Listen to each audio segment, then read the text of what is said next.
Welcome, people. My name is Catmaster0116. On DeviantArt, I'm known as Makai Hana, Makaihana 975. So some of you may know me for making Keyblades, 3D modeling, and a bit of other random stuff. So yeah, if you want to know more, you can hop on over to DeviantArt and have a look at my gallery and to see what sort of stuff I make. The highlight of today is I'm going to be going through how to model objects on Blender. So what we'll be doing today is we'll be making a Keyblade. I will lead you through the steps from modeling the item from a reference image from scratch, and then we'll talk about UV mapping, how to create textures, and finally, for those who use Miku Miku Dance or MMD, we'll talk about importing the model into PMX or PMD editor, and then from there on, we're going to rig some bones into the model, and then finally make it ready for use in MMD. Alright, so let's get started, shall we?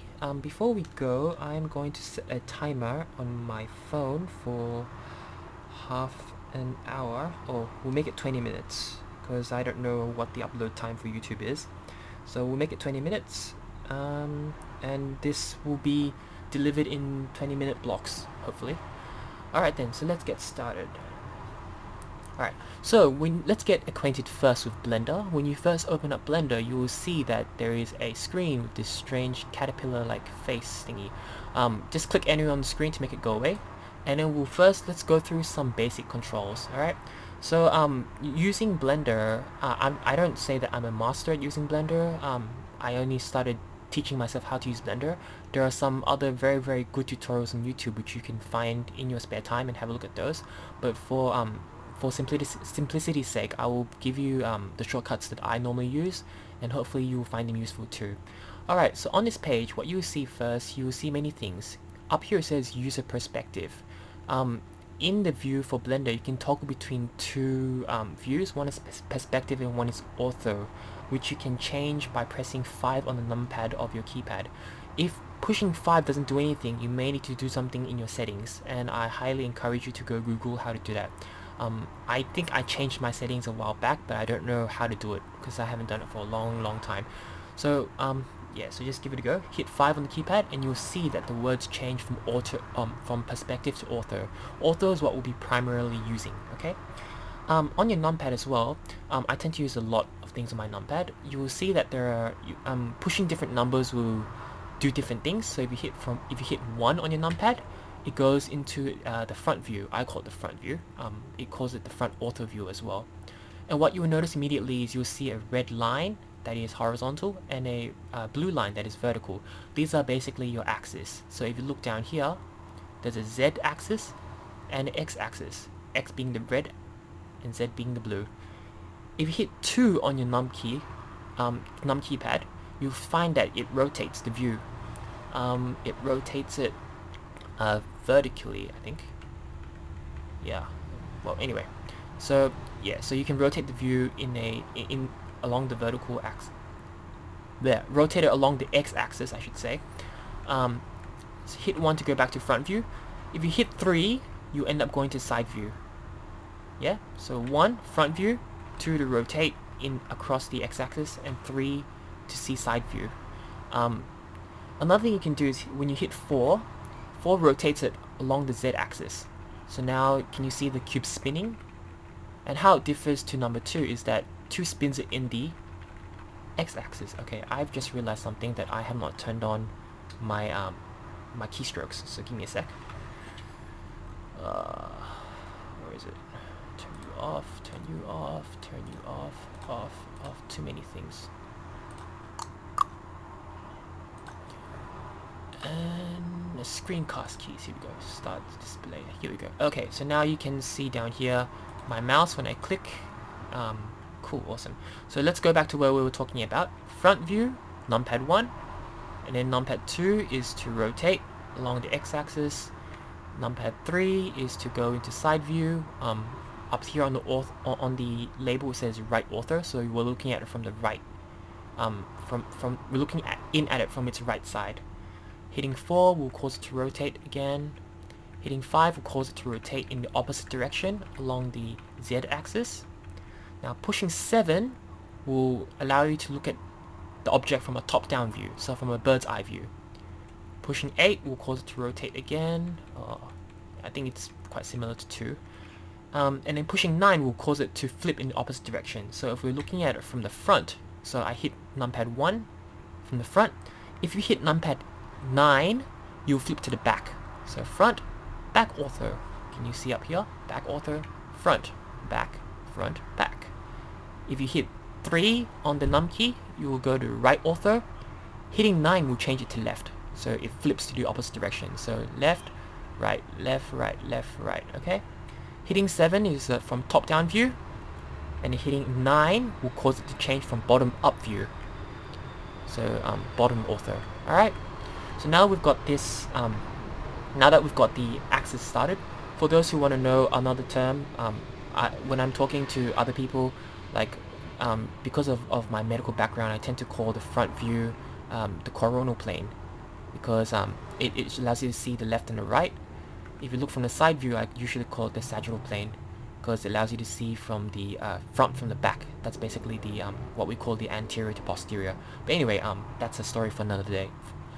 For now, why don't we talk about editing objects. So now that we've got the planes and the buttons sorted out, let's talk about objects. So what you can do is, with this object, this cube here, when you click the middle mouse or the wheel, hit down, and when you drag, you can basically view the object in a 3D view. Yeah. Hitting 1 will change it back to its hitting 1 or 3 or 7 will change it to its respective views. So let's say from this view I want to go straight to a right view. So I hit 3 on the num key, and it will change straight to a from a right view. Anyway, okay, so right. So there are many modes, as you can see down here. There's an object mode, there's an edit mode, there's a sculpt mode, vertex mode, weight mode, texture mode. I only ever use object and edit mode. I don't use the others. You're welcome to try the others by looking up tutorials on Google if you have the time. Alright, so what object mode is basically is, it's a mode that usually doesn't allow you to add new points to basically change the object into like another object. So basically, with this cube here that I have, I can do very limited things like scale it, I can squash it, but I can't really change it to another object, to like say a cone, a sword, a staff, a table, whatever you want to call it. So object mode really is what it is. It's object mode. You can't really edit anything in it, except for the size and a bit of the shape. To really edit an object, you need to click object and go to edit mode. And there you can see, in edit mode, you can see now that the objects, they have these points. I'm right clicking, just so you know, not left clicking. If you left click, it changes the cursor location. So when you right click, you can select a vertex. I think that's what you call them, right? Yes, a vertex. Between two vertices is an edge. So as you can see, I've hit shift and I've basically right clicked two vertices, and I've now selected an edge. So this orange, highlighted orange part is an edge. Okay. Now to help you get an edge on things, what we'll talk about is how do you make a vertex and how do you make an edge. Alright, and this can only be done in edit mode, so very, very important. But before we go on to doing that, there's also another mode I want you to have a look at as well. Down here, next to edit mode, you see this white ball. This white ball is, it says method to display. Anyway, I don't know what it's called. I just know that it allows you to change objects from solid to see-through. So at the moment, if you click it, you'll find that it's in solid mode. If you change to wireframe mode, you can see that all the faces have been made transparent or semi-transparent. So you can see where other vertices are, and this can be very, very important later on when you want to select multiple things that have been covered by other faces. Because if you go into solid mode, you can't select the vertex behind it. See? But if you change it to wireframe mode, you can. Now, really, only solid mode and wireframe mode are the two modes that I typically use. You can change between the modes very, very quickly by hitting Z on the keyboard. And I actually was pretty late in finding this trick. And I found out that when I learned to do this, it actually saved a lot of time. Instead of having to go back and click and click and click, you just hit Z on the keyboard and you will change it from solid to transparent. One other mode I tend to use here is texture mode. Now, we haven't made textures for this just yet, so we won't talk about this very much until when we go into UV mapping and texturing of the 3D object. Okay? So let's get started, why don't we? Let's make ourselves a Keyblade. Okay, so first off, what we're going to do is we are going to get rid of this cube. We don't want this cube, but before we do that, let's go to front view. Okay, front view, change it back to solid mode. I don't like to use texture mode to view objects because there are no textures yet and everything looks ugly. Okay, so to delete this cube, it's very simple. You gotta hit A on the keyboard. Hitting A on the keyboard selects everything. Alright, and then what you do is hit X. Now when you hit X, a drop down menu will come out that says delete vertices, edges, faces, only edges and faces, only faces, etc. You can read at your own leisure time. Basically what it means is you can pick what you want to delete. So if you, let's say you want to delete just this vertex, you can just right click on the vertex, hit X and then say delete vertex, and it will get rid of the vertex for you. And as you can see, it is gone. If you want to get rid of everything, you hit A, and then you hit X, and you hit vertex, and it will delete everything for you. Alright, so everything is now gone. Alright, now what we'll do is I will open up a reference image to use for making the Keyblade. So let's have a look. Background images. Oh, by the way, this menu on my right hand side, if it's not open in your screen, if it's like that, you can very easily open it by hitting N.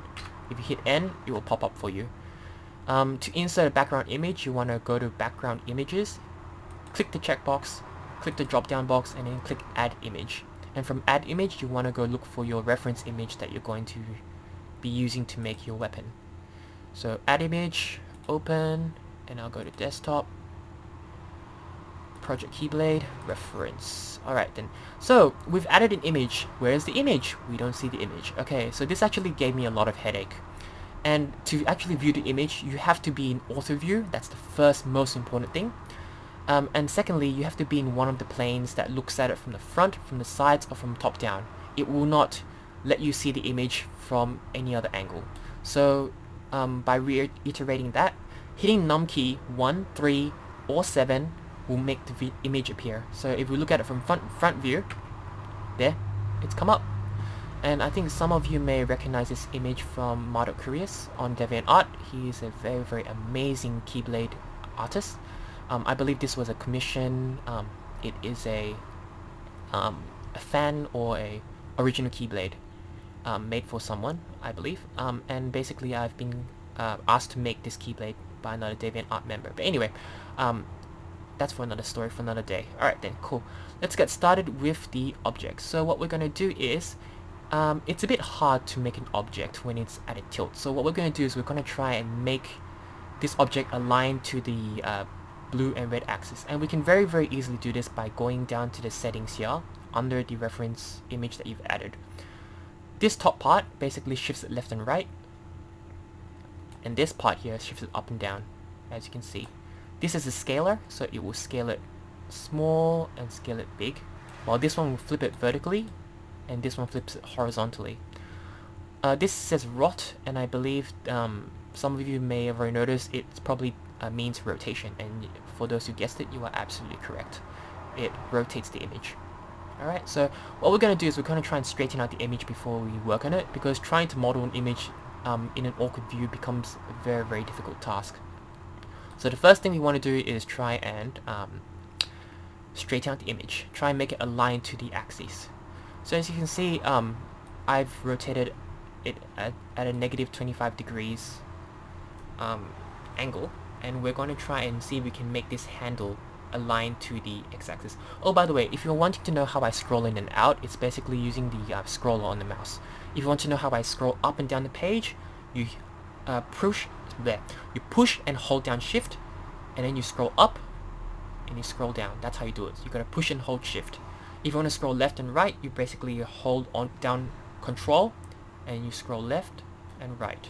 So up, down, left, right. Okay, I think it's a good idea for some of you to get to practice a bit before you get started, just to get used to the controls. Alright? Alright, so let's make this straight. Can you see that the handle is not really on the blue, it's not really at there. Can you see how the blue line is not at the center of the handle? We just want to do that, so we're just going to play around with the left and right settings, but sometimes it can be a bit of an annoyance because it doesn't.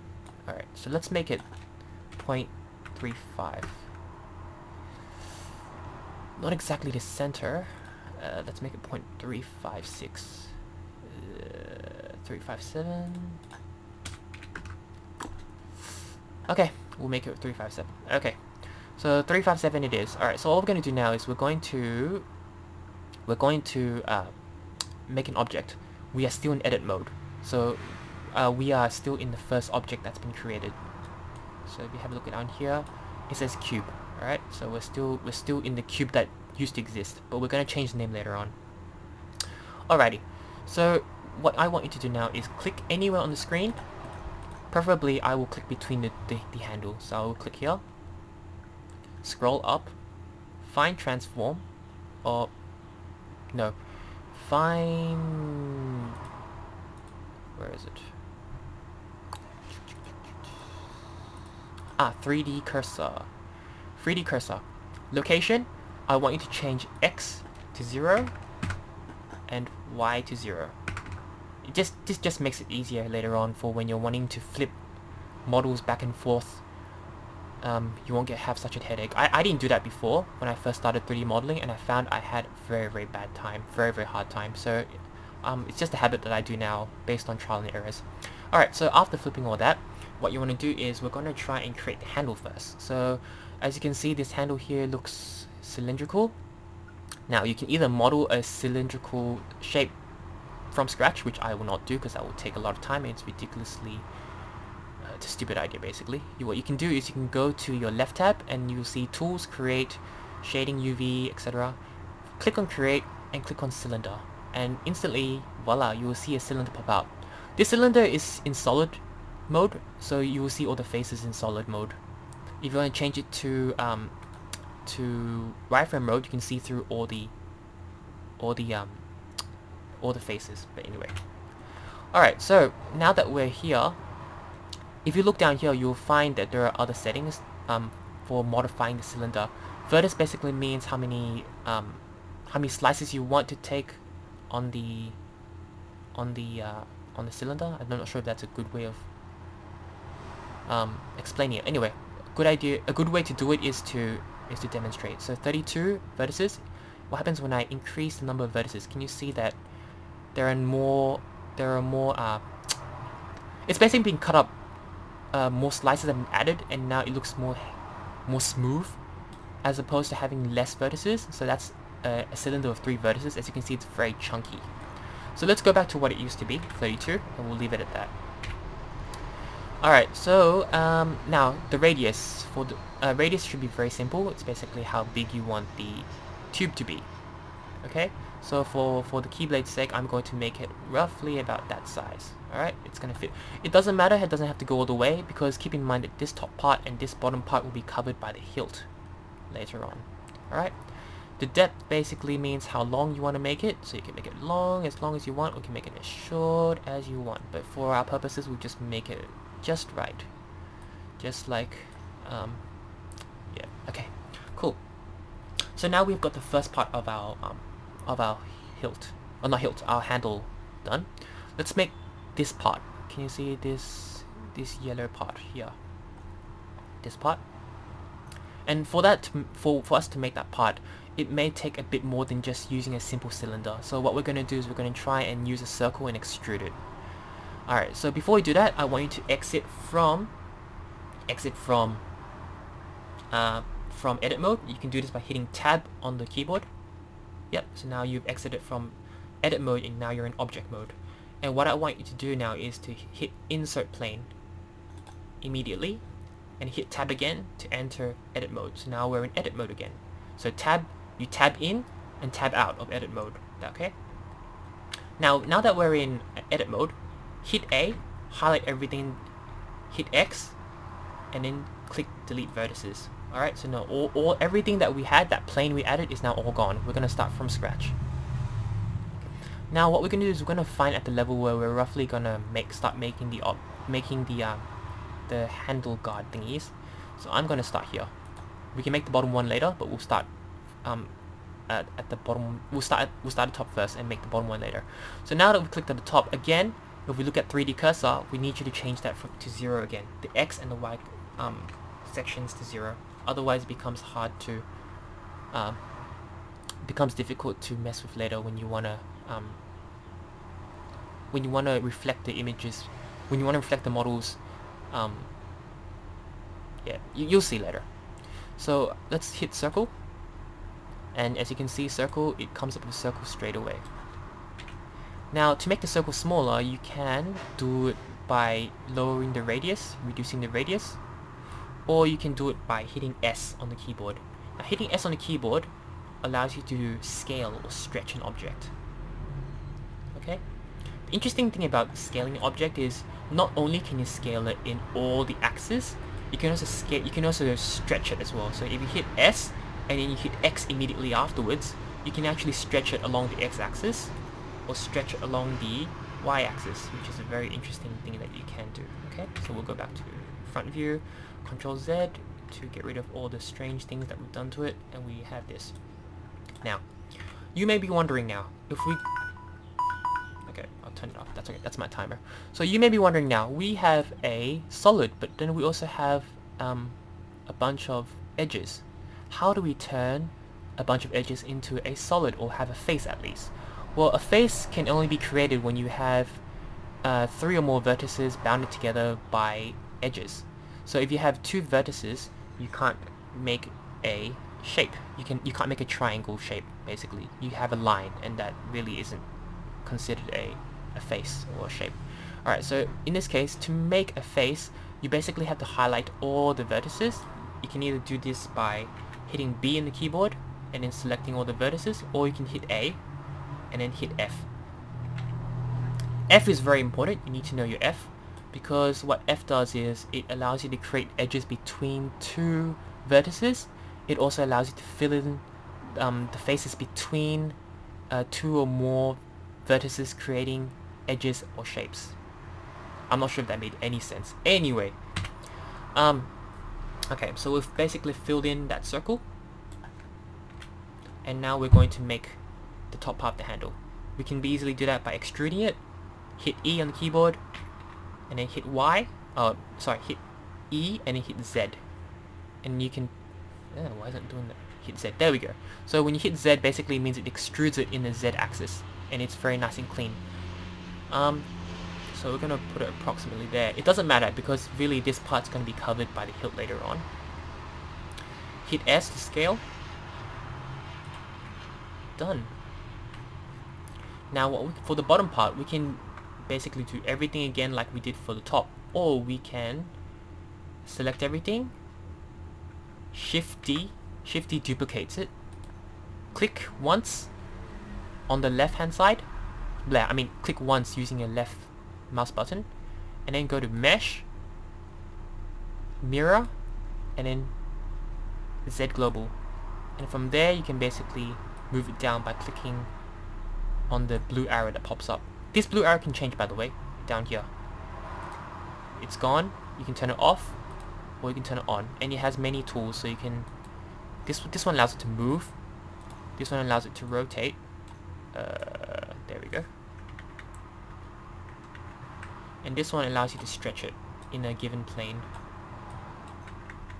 Right, but for our purposes, we are going to move it downwards to here.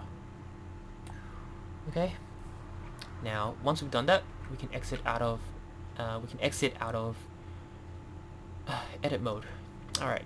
So now we've done the handle. We've roughly done the handle, and we haven't even done anything complex yet. So that was very simple. That was just basically inserting preset models and just modifying them. We haven't even started making like interesting things yet, but that's okay. What we can do is we can do that on our next video, but before we do, what I'm going to do now is I'm going to quickly rename the objects so that we don't confuse ourselves later down the track when we are UV mapping objects or when we are selecting objects. So what we can do is right click on an object, and you can see that it's already been highlighted here as plane. We're going to rename it. So I'm going to call handle guard. Alright, and this is called for some reason it's called the cube because we started off with a cube and we deleted it and we replaced it with a cylinder. But anyway, we are now going to call it handle. So handle cube. Handle cube. Okay? Beautiful. And I will see you in the next video. Bye!